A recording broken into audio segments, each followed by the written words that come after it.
검찰이 문재인 정부의 공공기관 블랙리스트 의혹 사건을 특별수사부서인 반부패부에서 형사부로 다시 배당했습니다. 이달 초 직제 개편 뒤 사건의 성격과 업무 현황 등을 고려한 조치라는 게 검찰 설명인데요. 이를 놓고 수사가 본격화할 거란 전망과 함께 오히려 속도 조절에 나선 것 아니냐는 엇갈린 해석도 나옵니다. 한동호 기자의 보도입니다. 문재인 정부 인사들이 박근혜 정부 공공기관 인사들의 블랙리스트를 작성하고 사표를 압박했다. 국민의힘이 검찰에 고발한 문재인 정부 블랙리스트 의혹의 핵심입니다. 임종석 전 비서실장과 조국, 강경화 전 장관 등 문정부 핵심 인사들이 피고발인의 이름을 올렸습니다.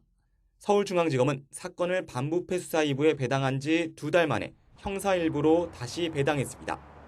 검찰 관계자는 지난 4일 모든 형사부가 직접 수사를 할 수 있게 된 직제 개편이 이뤄진 뒤 사건의 성격이나 전문성, 업무 현황 등을 고려해 균형을 잡는 차원이라고 설명했습니다. 형사 1부를 지휘하는 신임 성상원 1차장은 서울 동부지검에서 산업부 블랙리스트 의혹 수사를 지휘해온 당사자입니다.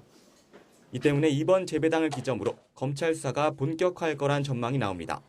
하지만 검찰이 전 정권 블랙리스트 수사에 속도를 낼 명분이 서지 않는다는 견해도 조심스럽게 제기됩니다.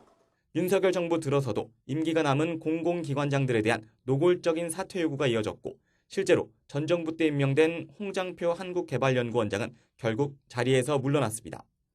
윤 대통령조차 자리를 지키고 있는 전현희 국민권익위원장과 한상혁 방송통신위원장에 대해 노골적인 불쾌감을 표시하기도 했습니다.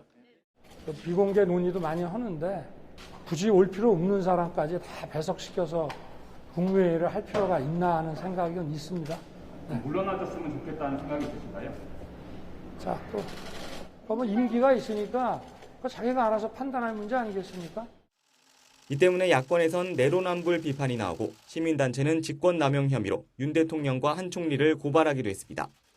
일각에선 직접적인 지시 여부가 명확하지 않은 임종석 전 실장이나 조국 전 장관 등까지 혐의 입증이 어렵다고 본 게 아니냐는 해석도 있습니다. 서울 동부지검에서 수사 중인 산업부 블랙리스트 의혹 사건 역시 백운규 전 장관 구속영장이 기각된 뒤 윗선 수사는 제자리 걸음입니다.